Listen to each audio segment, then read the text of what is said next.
Yes, sir. Fine. So let us go for various guidelines related to schizophrenia. We have seen earlier various cognitive behavioral therapies and various considerations during that. Now we have already seen various tools, as I told you, just like in depression and in bipolar depression we have got scale, we have got scales for schizophrenia also, including DSM-5 and other scales. So these scales will give you idea about what kind of level or severity is there, and on the basis we can have various treatments. So let us see, these are the documents. It has been prepared by the pharmacist at NHS mission, that is National Health Scheme, and let us see what are the guidelines which are there. These are, I have selected because these are the latest one, June 2020, and these NHS are basically based on other guidelines. This is a abbreviated version. Otherwise, the actually American Psychiatric Association, that is APA guidelines, are around, that guideline total is around 400 pages, because each and every very elaborately mentioned. I'll share you sometime, but let us go for this, and these are the various drugs and guidelines which are there, which we can go one by one. So let us see, first is what are the guidelines for the prescribing antipsychotics, particularly having primary and secondary care, what we are going to give. So if there is acute psychotic episode, if it is the first episode, then use the low doses. More sensitive to neurological side effects, and agree choice of antipsychotic first generation or second generation. FGAs are the first generation antipsychotic, SGAs are second generation psychotic agents. Actually, you have studied this first generation, second generation in a pharmacology, or to what you usually call them as a typical and atypical antipsychotic agents. If you can recall it, can anybody tell me first what is difference between typical and atypical? What are basically typical and what are atypical? Can anybody give some idea? You can write in chat box also, will do.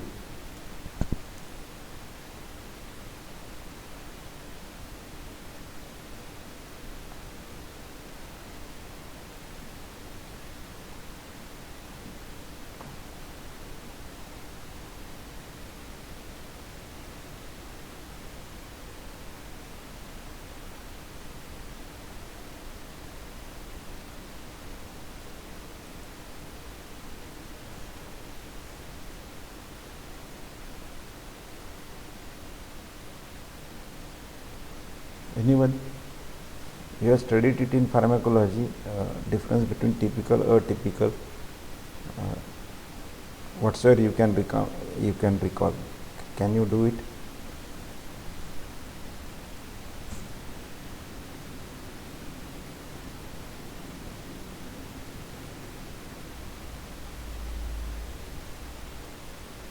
Okay. Yes, Mansi. Then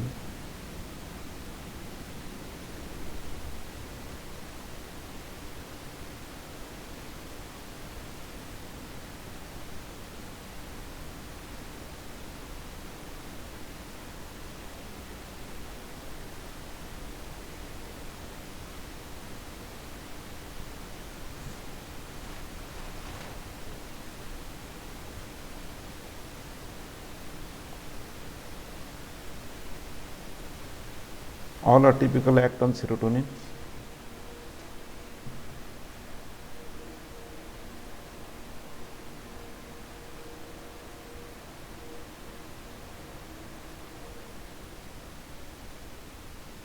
Fine. Okay.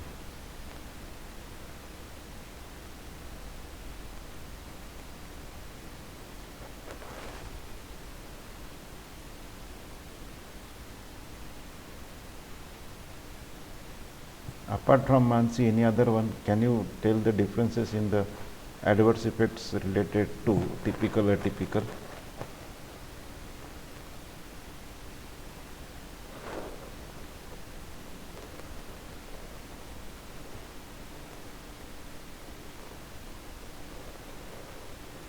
Is it so that your class has given all responsibility to CR, answer all the questions, do all the communication whatsoever? They will just keep their mouth shut,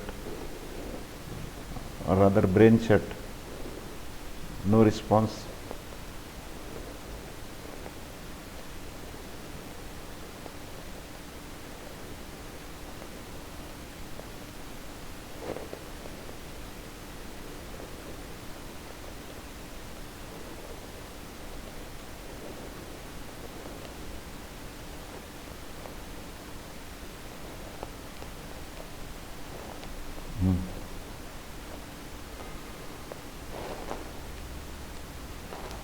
All are typical has anticholinergic effect, or some of them are having anticholinergic effect.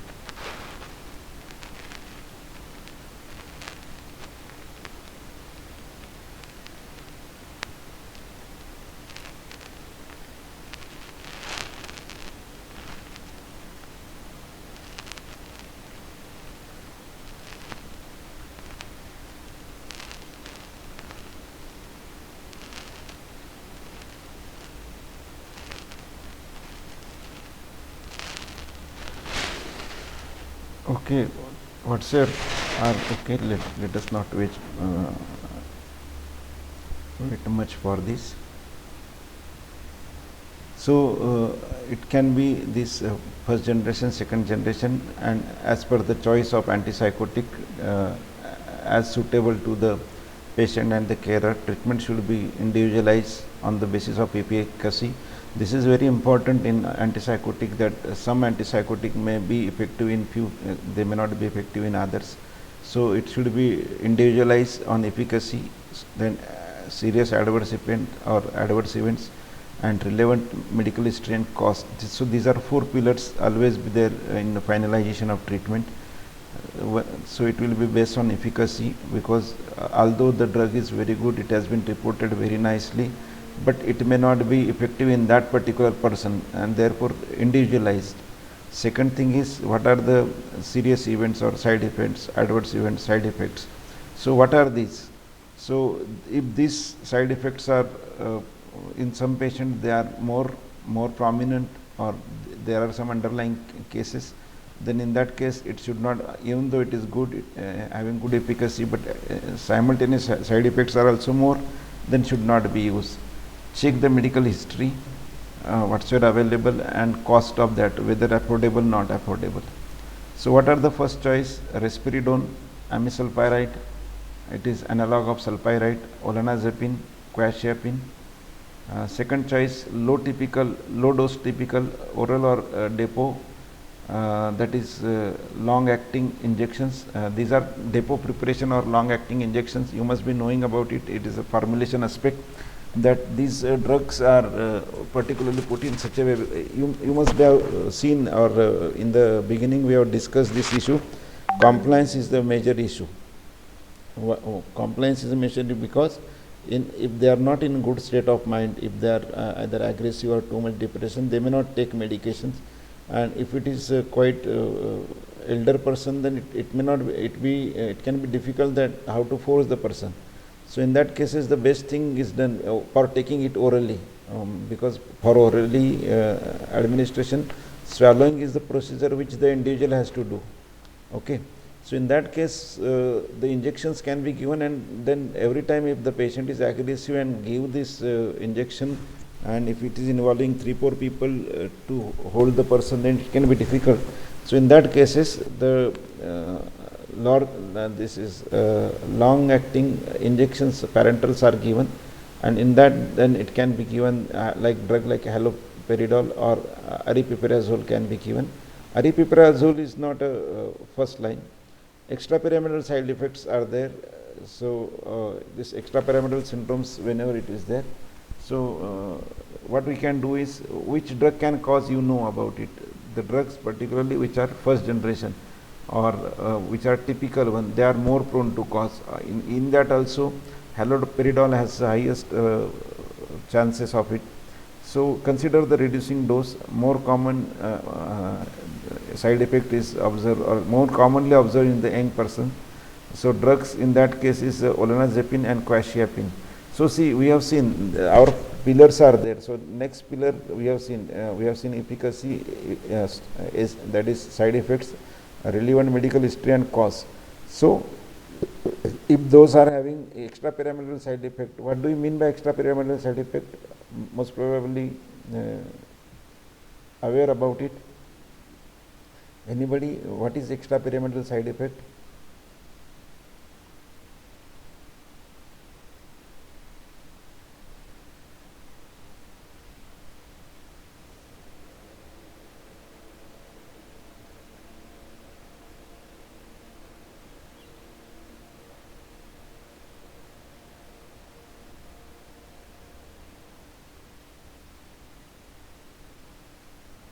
This much time?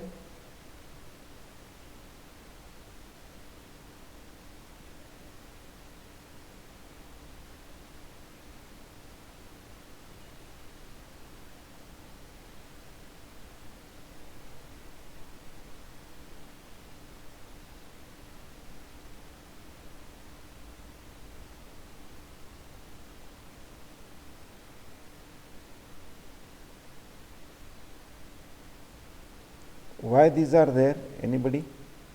Why there are this kind of side effects?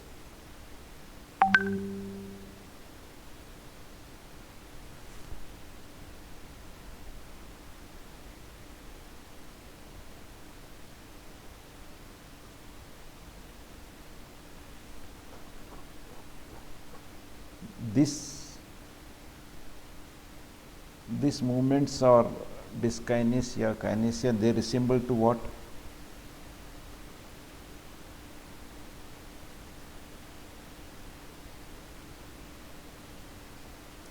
They resemble to what?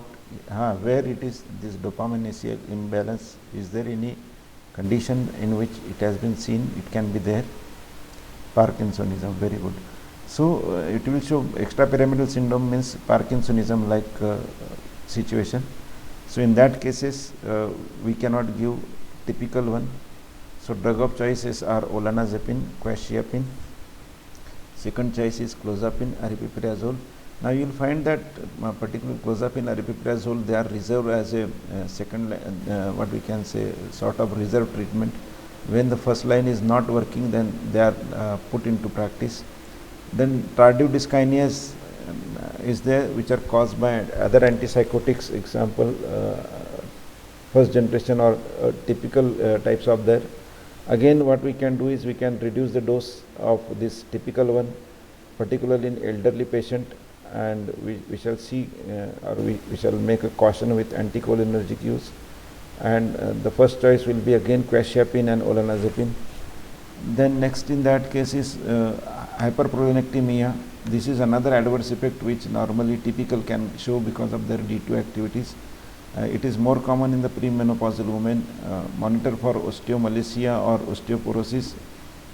Then give vitamin D, etc. as per the guidelines.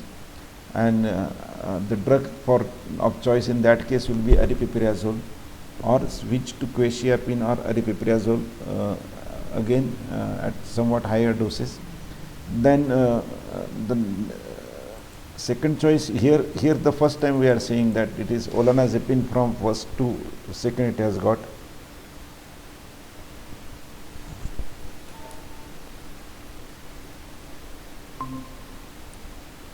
Yes, connection was lost. I hope it's back.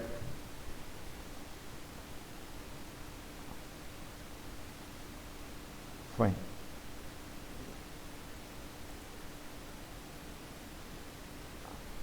Yeah, now audible. No, it was lost all of a sudden.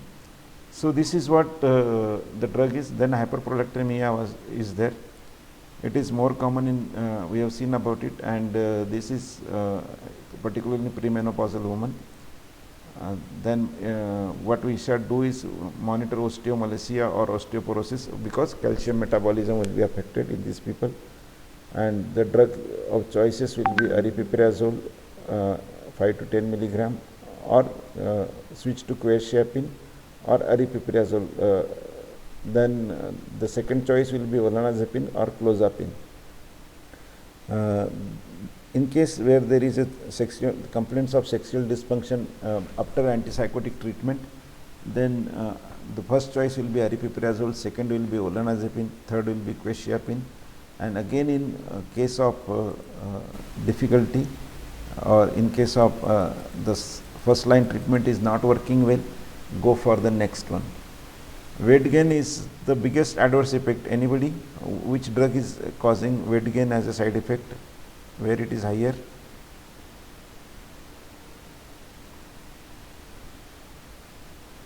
Very good. Olanzapine is causing it. So you will see in guidelines that already if the person is already obese or gaining weight in whatsoever condition, so check for diabetes, give advice and support for lifestyle intervention, most common with the first episode, and pronouncing the patient with a low basal metabolic index, then and psychosis, then the other one. They consider switching to antipsychotic because particularly only thing has to be considered there, if whenever we are switching, we should see that we are not having the risk of relapse. We can add aripiprazole 5 to 15 milligram, add metformin, particularly if the person get diabetic. Then for that monitor renal function test, vitamin B12, and these both are adding that is metformin, or these are unlicensed indication, means these are not mentioned. So treatment are aripiprazole is a first line treatment, amisulparide is there, sulpiride is there, haloperidol can be added, and if these are not working, then if we have to go for the second line, then go for risperidone, then flupentixol and quetiapine. If there is a diabetes, again almost same, amisulparide, sulpiride, aripiprazole, these are the drug of choice or first line of the treatment. Risperidone, haloperidol, these are the second line in case the first line is not working, or if we have to augment. We have seen during depression how we are augmenting. Then during dyslipidemia, what we shall be doing is we will have the aripiprazole as a first one and haloperidol or amisulparide as a second one. Then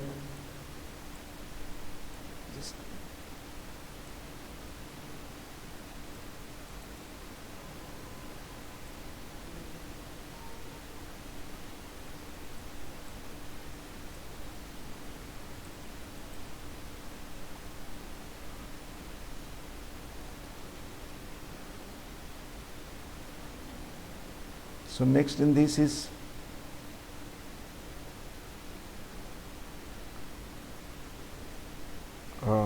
postural hypotension, which is more common in elderly. Then in that case we will give amisulparide, sulpiride, aripiprazole, haloperidol, second line will be haloperidol, trifluperazine, olanzapine. QTC prolongation, that is there is a ECG changes which are taking place, that is Q2C there. So this prolongation is there.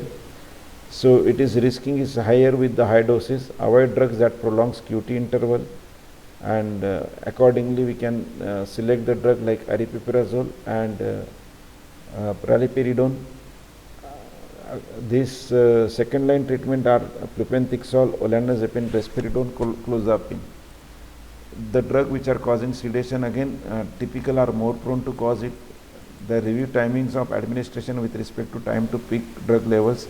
Usually if the person has to work, then usually prescribe in the evening, so that whatsoever sedation will be there, it will serve two purposes. One is person will be sleepy at the time where he should sleep, because many times we have seen that there are chances of insomnias in these people. So this is another thing. But if there is anything, then best thing is it should not be timing should not be in the morning, so that during daytime person should not be sleepy. And second thing is the drug of choices in that case is amisulparide, aripiprazole, sulpiride, and the second one are the risperidone and haloperidol. The biggest thing is treatment resistant psychosis, that when we have treated with various antipsychotic agents, particularly which are first line antipsychotic agents, and particularly two antipsychotic, in that at least one is atypical, we have tried it, and the treatment has been done for not less than 8 weeks, that is 6 to 8 weeks. The treatment has gone which at maximum tolerated or maximum recommended dose.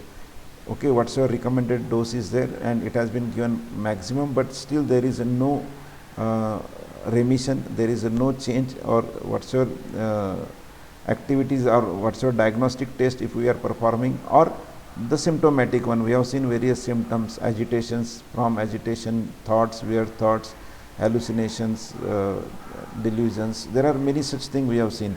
So either patient is giving it, or the relatives are telling, and if there is no big difference, then we can say that the psychosis is not responding to given treatment, and in that cases the first line treatment will have is clozapine. This is clozapine is most prominent drug in that cases, and high dose olanzapine can be given in that particular treatment. Then inadequate response to clozapine. Now we have tried our best, that is we have seen that if the other drugs are not working, and we have tried with the 2 antipsychotic drugs, it was not combination, 2 means one by other, then still it was not there, and we have then got for the best drug which is possible, that was clozapine. But now when clozapine is also not working, the inadequate response to clozapine, then check for comorbidities. Example, substance misuse, whether the person is habituated to any such substances, narcotic like substances or substances of abuse, or any drug is going on which is interfering with the action. If it is so, then take care of it. Is there any chances of depression, any other problem is there, check it out. Check plasma level of compliance and interactions, whether the drug has been adequately taken, because we have already seen compliance is a big issue, and because of whether the failure of treatment, just you are ascertaining, you are just confirming that whether the treatment failure is because of the drug is not able to do it in that particular patient, or because that patient has not taken the drug adequately, or even if it is taken, not followed the directions properly. So we call it as a non-compliance. So if there is a non-compliance, then we can improve the compliance. Again, various methods can be done for compliance. So for that, you verify the compliance level by checking the plasma level of the drug, given drug, and check out the interaction, whether any drug is given. So theoretically, many books or many charts are available to have the idea about the drug interaction. But if it is not there, and it is genuine failure of clozapine, then we can add. Here the word is very important, add. That means earlier we were using any one of it, but when we are say adding one, then that means that it becomes, we call it as a, what we have seen it as a depression is augmentation. So here we are going for augmentation. So we are adding either sulpiride or amisulpiride or risperidone or aripiprazole or lamotrigine. Any of these we are adding. If again this is not working properly, we have made all this list, we have changed all these drug, we have made the combination, and still not working, then we'll go for, we are waiting for, in each case we are waiting for 6 to 8 weeks. So around 8-10 weeks we have waited, we have not seen much differences, much changes. Then the second line will add haloperidol, and then after that, if it is still not working, we shall go for the electroconvulsive therapy. So electroconvulsive therapy, already we have discussed it earlier, that is it's sort of therapy which is given in with 2 electrodes applied to the frontal area, and this electrode will pass the potential or electric current, and this will cause all the impulses to synchronize. This can be done in 2 cases where they are not synchronized. One are, these are the thinking patterns which are there, and another are epilepsy. So in that cases we give this, we call it as electroconvulsive therapy. So we give the electric shock, and so that that will, the patient will have such activities. Pregnancies and breastfeeding are there.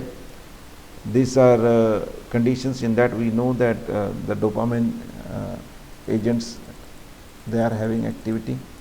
So in that cases, the advice can be taken from the perinatal service, that is the gynecologist and all, pediatricians, and we should use minimum effective doses, monotherapy as possible, go for therapeutic drug monitoring, so that the drug is not, or the drug which is minimum reaching to the crossing through the placenta, or it is not appearing in the breast milk, and accordingly maximum care should be there. Gestational diabetes and excessive weight gains, if it is there, then accordingly we can change the drug. Then encourage the breastfeeding unless on the clozapine, because clozapine we are adding, if you remember, we are adding in the resistant cases in that. So clozapine we are adding late, but if other drugs are there, then there is no harm in going for breastfeeding. But if the clozapine is there, then clozapine appears in the breast milk, can cause problems to the fetus, and therefore it should not be given during that. Monitor baby for side effects during that. So if we are not giving clozapine, then what are the drugs? Give folic acid 5 mg 3 months before and after conception. This is anyway almost compulsory as per prenatal treatment, because folic acid is very, very important during pregnancy. The treatment can be haloperidol. You can see the changes now. Haloperidol otherwise is a typical one, got many adverse effects, but for pregnancy it is recommended. Then quetiapine, olanzapine, but monitor for the gestational diabetes if olanzapine is there, and risperidone. So these are the treatments, and if any previous effective antipsychotic is there, it can be continued, restart if clearly indicated at minimum effective dose. Then the second thing is this, that if anything which was already been going on, it can be added. Apart from that, if it is new, it is apart from this list, that can be added, like aripiprazole or other. In case of adolescents, what we can be doing?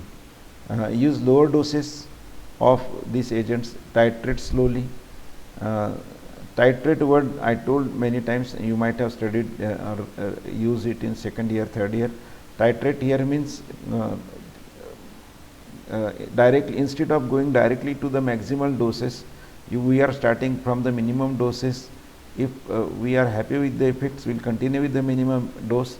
Otherwise, go gradual increase in the dose from lower dose to medium dose to higher dose, or highest possible dose, or highest admissible dose, we can say highest tolerable or recommended dose. So in that we are going for that higher doses, and this is how we are every time we are observing, we are checking, we are balancing it, that is whether dose is sufficient or not. And if the dose is, when the dose is sufficient, then at that level, just like we are titrating, means we are checking when the dose is sufficient to reduce the these various events or various symptoms of that particular disease. When we find that they are going down and they are achievable as per our goals, what's our goal we are setting, because we set the goals.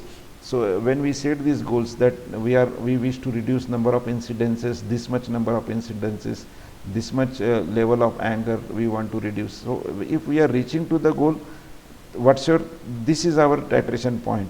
So when we are reaching to the goal, at what dose, that dose is our titrated dose. So we will titrate the dose, and accordingly we will check what will be the best dose into this. Then side effects may be more pronounced, notably extrapyramidal syndromes, hyperprolactemia, then metabolic and cardiovascular symptoms will be more pronounced in the adolescents. Then therefore our first drug of choice will be aripiprazole, then next will be quetiapine, and then if they are not, then olanzapine. But if we can inform these people that they have later higher chances of greater weight gain, then we can suggest simultaneously diet or other such um, activities, diet related, exercise related, so that they can just work on this weight gain and they can continue with olanzapine. We may not that much advise to this to the elder people, but yes, adolescents and the young people we can definitely advise if olanzapine has to be given. The older person having learning disability and those which are having organic brain damages, then we should go for the lower dosages, and in that cases cautiously monitor this, follow the managing behavioral problem in the patients with dementia. Dementia again additional or separate disease which we can see along with Alzheimer's disease, and risperidone is the only licensed antipsychotic in such conditions. So this is what drug which we can use. Then next is, let us see the algorithm for that.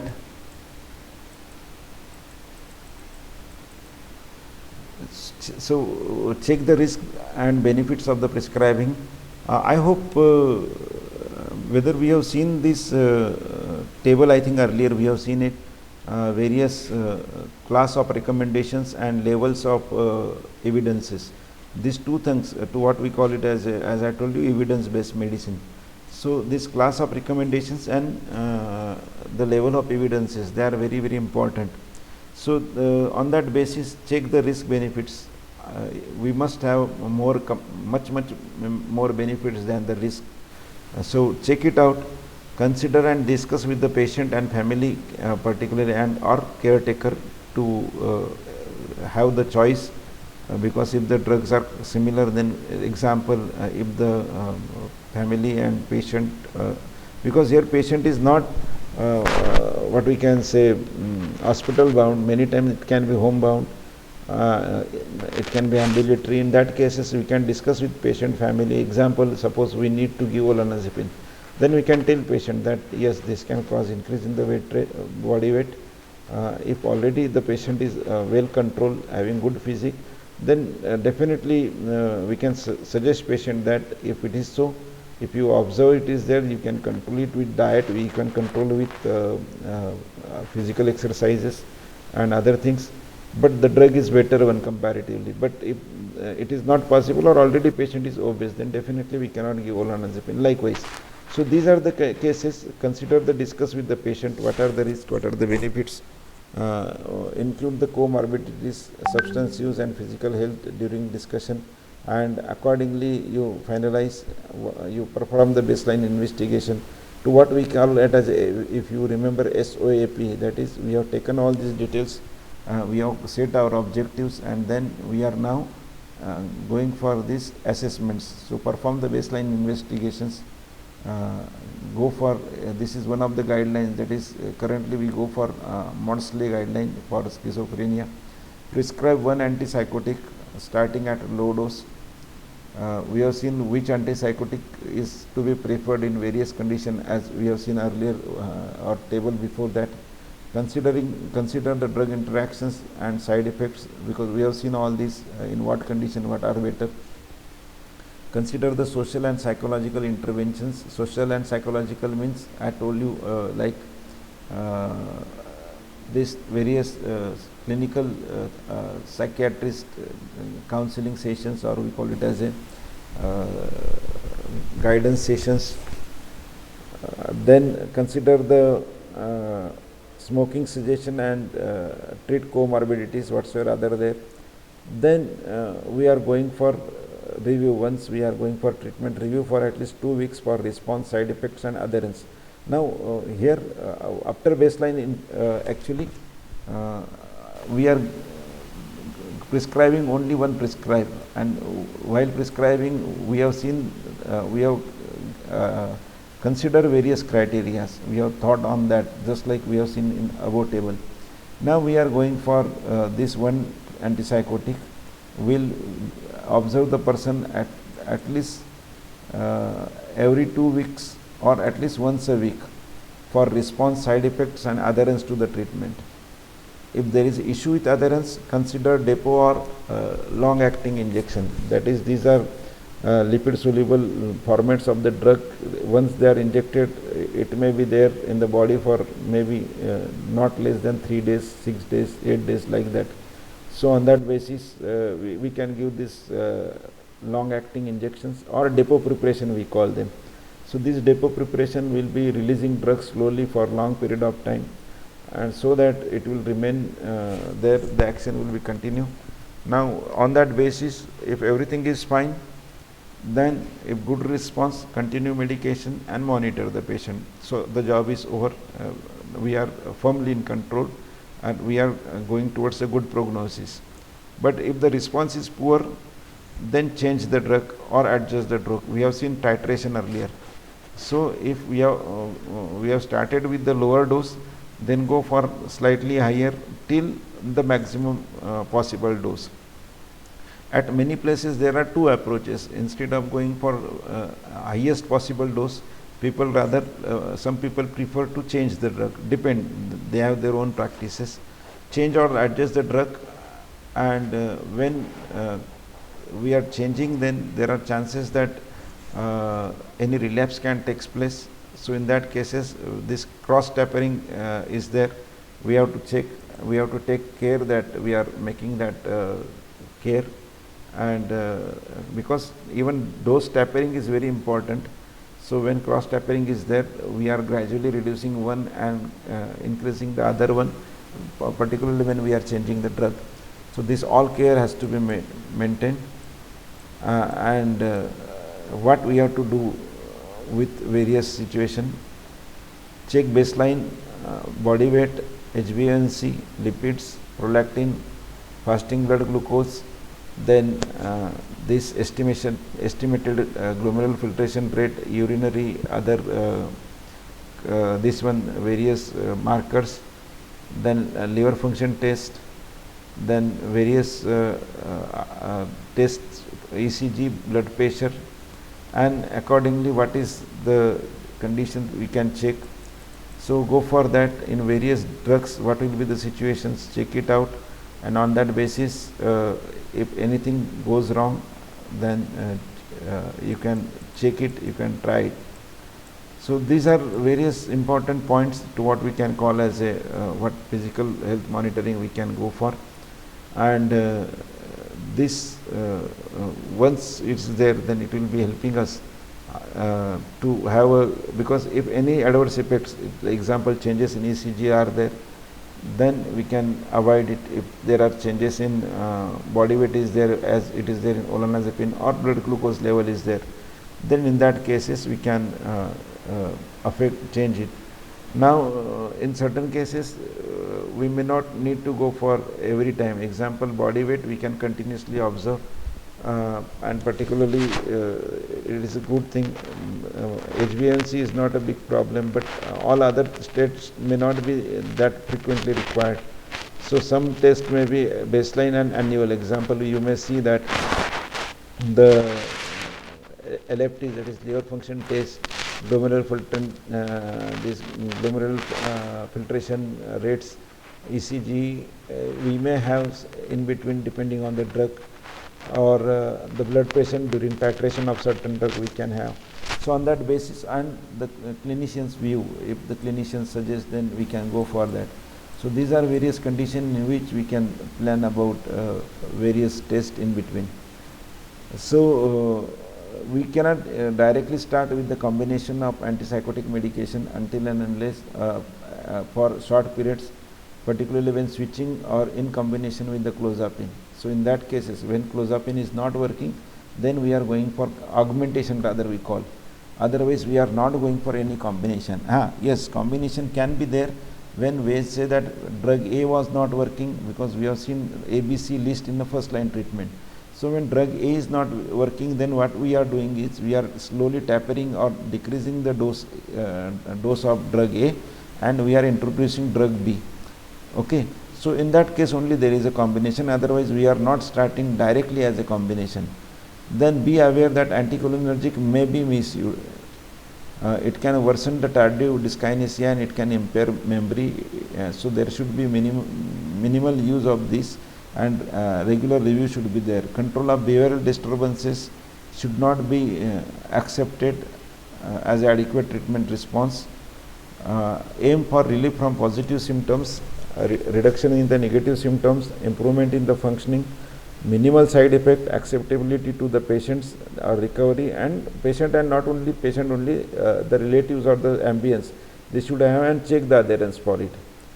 If everything is fine, because maybe the symptoms may not be appearing immediately, and with that, if immediately somebody stop the drug, then there are chances of relapse which can be dangerous. For short-term sedation, consider the benzodiazepine, particularly when the patient is very aggressive and we need the patient to be sedative, then benzodiazepine are the better one, with or without antipsychotic, which is already been going on, which is required for the psychotic symptom with the regular review. Then when the drug is going to be changed, ensure the adequate contraception as appropriate, because particularly in pregnancy or females, if it is there, then it should be checked. Be aware the risk of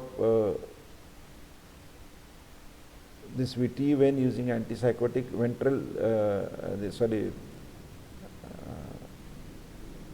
These are tachyarrhythmias, and particularly stroke in the patient with the dementias. So these ventricular tachycardias are there, in that it should be checked. Plasma level of clozapine and olanzapine may be reduced up to 50% when the person is smoking, and offer help to stop smoking. So we can have smoking cessation programs like that, some activities for smoking cessations. The citalopram and escitalopram are contraindicated with other drugs which prolongs QT intervals in the various antipsychotics. Prolactin levels should be measured wherever clinically indicated, example during pregnancy, in the what we can say childbearing age or premenopausal age. After trials of 2 antipsychotic, clozapine should be considered and outcome documented. Already we have seen clozapine is a reserved drug. So before clozapine, you should have at least tried 2 antipsychotics, and we have seen that at least one should be at least atypical. Okay, that is the very clear guideline, and then you are going for clozapine. Note previous clozapine use and outcome, whether if the patient has used it clozapine earlier sometime, maybe during such condition, and what was the outcome. Then concurrent use of depot or long acting injections with clozapine is contraindicated, and the consultant has to take full responsibility in writing if he continued the prescribing clozapine to the clozapine monitoring services, because again these are having so many adverse effects. So if when we are going for long acting injections or depots, if suppose they are acting for 8 days, 10 days, 15 days, some are in months, so in that case, if there is any severe adverse effect which is appearing, then it can be difficulty, it cannot be controlled because drug is present in the body, and in that cases we cannot have any big resources, and therefore usually it should not be given in that format. And if it has to be given, then the consultant who is prescribing, he has to take full responsibility. This is possible only in USA. In India nobody takes such kind of responsibility, but in USA, because if the person gets in or it suffers from any severe adverse effects, then the consultant will have to bear the whatsoever consequences. Regular ECG monitoring baseline, then this steady state after each dose, it should be there. Adherence issues should be checked, and these are various consideration has to be made. So these are various guidelines, they are clearing, they are giving various activities, and on that basis these guidelines are prepared.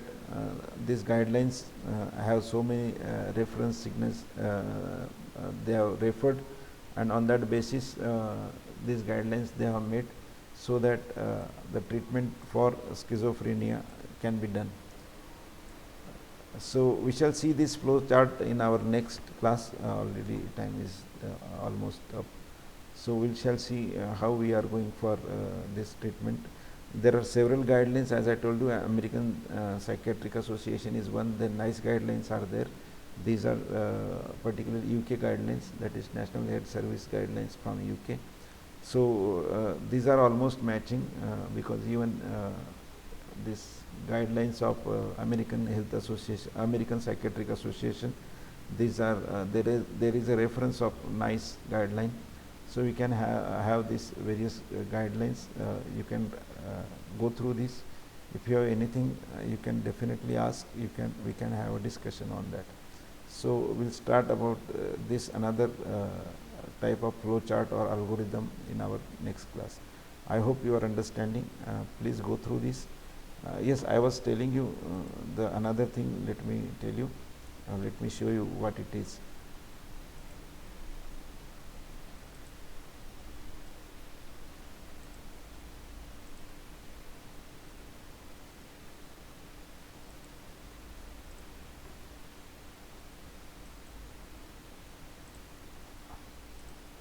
So this is what this American Psychiatric Association practice guideline.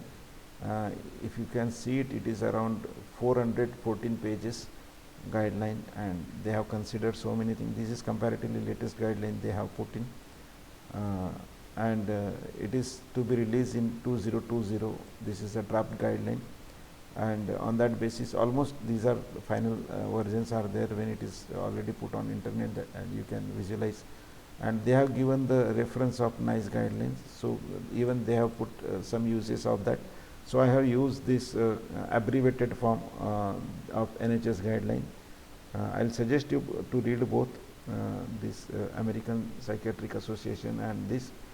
Here my efforts are to provide you the latest guidelines, and therefore I am not using book, because books are comparatively older editions book are having, whatsoever book we are having or you are having. So my efforts are for comparatively latest as far as possible, wherever it is okay. So I am trying for the latest guideline, so that you can have the latest available information with you. So I'll suggest you to refer this, read, go through it, and if you have any difficulties, you can ask me. Take care and be safe.